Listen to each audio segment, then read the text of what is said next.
आज बात करेंगे हम इसमें। काफ़ी दर्शक सवाल पूछ रहे थे कि सर आईआरबी इंफ्रा पर कुछ रिसर्च निकाल दीजिए, फंस गए हैं। तो इसको हमने सोचा कि इसको पढ़ लेते हैं और कंपनी में क्या कुछ चल रहा है, कंपनी के शेयर का प्रदर्शन कैसा रहा। जून 2023 में इस शेयर की प्राइस रेंज थी 26 से 29 के बीच में, और जून 2024 में इस शेयर ने अपना उच्चतम स्तर लगाया 78 रुपये 15 पैसे का। तो अब आप समझ सकते हैं कि किस तरह के रिटर्न आपको देखने के लिए मिले हैं। अब जाहिर सी बात है कि 26 से 29 की रेंज में ज़्यादातर लोग तो नहीं होंगे, उन्होंने ऊपर चलते में ही कुछ राइट किया होगा। कुछ लोग पैसा बनाकर भी निकले होंगे, कुछ लोग अब 78 से चूंकि 60 रुपये की रेंज पर आ गया शेयर, तो थोड़ा फंस भी गए हैं। शेयर अपने उच्चतम स्तर से चूंकि 20% नीचे आ चुका है। अब अगर देखें तो जो खबर आई थी कि प्रमोटर ने कुछ अपना स्टेक बेचा था जिसकी वजह से शेयर नीचे आया, डेफिनेट सी बात है। लेकिन कंपनी के फंडामेंटल क्या है वो भी देख लेते हैं। Q1 नतीजे तो कंपनी के अनुमान के मुताबिक रहे। एबिटा मार्जिन्स कंपनी के 45% के ऊपर है, ये एक पॉजिटिव बात है। कंपनी की ऑर्डर बुक, ये एक अच्छा पॉजिटिव की पॉइंट है, 33,600 करोड़ रुपए की है, जो कि FY24 की आय का करीब 4.5 गुना है। तो ऑर्डर बुक तो है, कंपनी पर काम करने के लिए बहुत समय है, बहुत ऑर्डर्स हैं। साथ ही कंपनी ने 2 लाख करोड़ के ऑर्डर के टेंडर भी भरे हुए हैं, यानी कि बिड की हुई है। अब उसमें से कंपनी एक्सपेक्ट कर रही कि FY25 में करीब 20 से 25 हज़ार करोड़ रुपए के ऑर्डर और ये सिक्योर कर लेंगे, यानी कि इनकी ऑर्डर बुक ठीक ठाक हो जाएगी इस साल के एंड तक। तो कंपनी पे काफ़ी सारा काम होगा। साथ ही डेट इक्विटी रेशियो कंपनी का 0.88 है, यानी कि कंफर्टेबल जोन में है। कंपनी नए प्रोजेक्ट्स के लिए बिड भी कर सकती है। कैश की जरूरत जो होती है इनिशियल बिड के लिए, वो पैसा है कंपनी के पास। लेकिन कंपनी का जो ग्रॉस डेट है वो करीब 12,100 करोड़ रुपए का, नेट कैश करीब कंपनी पर 230 करोड़ रुपए का है। कंपनी टोल कलेक्शन करती है, उसमें अगस्त महीने का भी इन्होंने डेटा दिया जिसमें कि 20% की ग्रोथ आती हुई दिखाई दी। कंपनी का जो Q1 में जो टोल कलेक्शन था वो करीब 1500 करोड़ के पार था, जिसमें कि 30% से ज़्यादा की बढ़त देखने के लिए मिली थी। Company BOT segment, build operate transfer में करीब 25% का मार्केट शेयर रखती है। तो एक one of the finest company है इस पर्टिकुलर सेगमेंट की। वैल्यूएशन को लेकर जरूर सवाल दिल में उठ सकते हैं, क्योंकि कंपनी की FY24 में EPS केवल 1 रुपये थी और PTE मल्टीपल करीब 60 से 62 के रेट पर चल रहा है। लेकिन FY25 में कंपनी की अनुमानित EPS 1 रुपये 60 पैसे, FY26 में अनुमानित EPS करीब 2 रुपये है। जनरली हम अक्टूबर-नवंबर के आसपास जब आते हैं तो हम FY26 की अर्निंग को डिस्काउंट करना शुरू कर देते हैं। तो यानी कि अगर हम 2 रुपये की EPS को डिस्काउंट कर चलें तो काउंटर 30 से 31 के मल्टीपल पर है।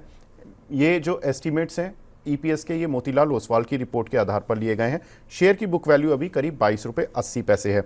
कुछ एक नेगेटिव बातें जो कि कंपनी में चल रही हैं या पूरे सेक्टर में हमने आती हुई देखी कि 20 किलोमीटर तक के एरिया में अगर आप जाते हैं तो टोल टैक्स नहीं देना पड़ेगा। ये सरकारी नीतियां थोड़ी सी डिस्टर्ब कर सकती हैं। साथ ही इस कंपनी को जॉइंट वेंचर कंपनीज में थोड़ा सा कुछ नुकसान हो रहा है। FY25 में कंपनी को 150 करोड़ रुपए का नुकसान इन जॉइंट वेंचर कंपनीज से हो सकता है, लेकिन 150 करोड़ रुपए का ये नुकसान झेलने के बाद भी कंपनी नेट प्रॉफिट में ही रहेगी। कंपनी की ग्रोथ रहेगी, कंपनी की EPS भी बढ़ेगी इस साल में, लेकिन वो नुकसान कंपनी के प्रॉफिट को, जो प्रॉफिट आ सकता था, उसको थोड़ा कम कर रहा है। अब ब्रोकरेज हाउसेस के टारगेट, मोतीलाल ओसवाल तो न्यूट्रल हैं, उन्होंने तो 61 रुपये का टारगेट दिया है। लेकिन हमने सुबह विनीत सर से बात की, जो वेंचुरा सिक्योरिटीज़ के हेड ऑफ रिसर्च हैं, उनसे हमने पूछा कि सर ये जो टोल की नीति है जो सरकार ने चेंज की है, इसका कुछ इम्पैक्ट होगा? उन्होंने कहा कोई इम्पैक्ट नहीं होगा, क्योंकि ये गवर्नमेंट कंपनीज पर ज़्यादा लागू हो रही है, प्राइवेट कंपनीज को कोई नुकसान नहीं देगी। दूसरा कि एक सिस्टम में लीकेज थी, इस लीकेज को दूर किया जा रहा है गवर्नमेंट की तरफ से, तो इसमें कोई खराबी नहीं है। लेकिन उन्होंने जो टारगेट दिए, उनका मानना है कि जो प्रमोटर ने जो हाल में स्टेक घटाया था वो थोड़ा सा नेगेटिव है, जिसकी वजह से उनके टारगेट्स करीब 70 रुपये के हैं। रवि सर, आप कैसे देखते हैं सर आईआरबी इंफ्रा को?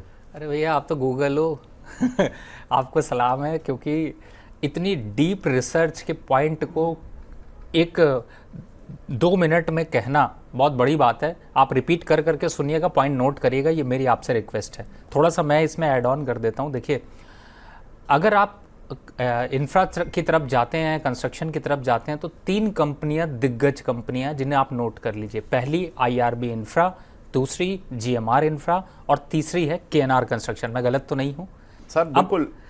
जी बिल्कुल सर, आप प्लीज। हाँ, अब आपके पास देखिए, मैं आपको एक फैक्ट बताता हूं। आपने बहुत से रील और वीडियोस देखे होंगे। अब आपको यहाँ पर एक चीज़ बताता हूँ। मैंने जाकर पॉलिसी पढ़ी।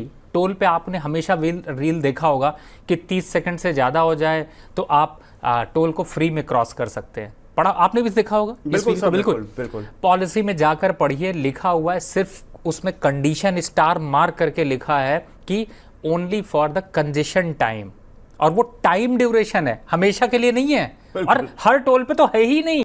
तो आप समझ रहे हो ये रील का भ्रम कितना भयानक है, और इसकी वजह से कितने लोग जाके झगड़ा कर रहे होते, अपना मूड खराब कर रहे होते। मत करिए, जाके टोल दीजिए, बढ़िया है, चैन से जाइए, सफर करिए, उसका मजा लीजिए। क्यों ऐसा कह रहा हूं? क्योंकि पॉलिसीज में छोटे छोटे चेंजेस होते हैं। आईआरबी इंफ्रा जो अभी बता रहे थे उस पर अगर जाते हैं, देखिए मैं जब तक ये देख रहे थे, मैं आपको 1 साल का रिटर्न बताता हूँ। 1 साल का रिटर्न है 89.55, अप्रॉक्सीमेट 90%।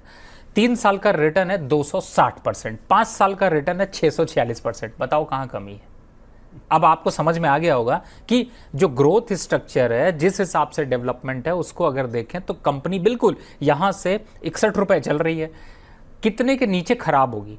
खराब का कोई लेवल मुझे यहां पर नजर नहीं आता। लगता है ठीक है, चलो बहुत गिरी तो 48 रुपए तक आ सकती है। 48 रुपए अगर देखा जाए तो 25-30% का करेक्शन है, लेकिन अगर 90% एक साल में चली हो तो 30% करेक्शन के बाद भी तो 60% आप गेन करेंगे। तो ये डिप अगर आप है और फिर आपका विजन 3 से 5 साल का है, तो यही स्टॉक आपको मल्टी बैगर बन के 100-125 रुपए के पास ट्रेड होता हुआ 3 से 5 साल में दिखाई देगा।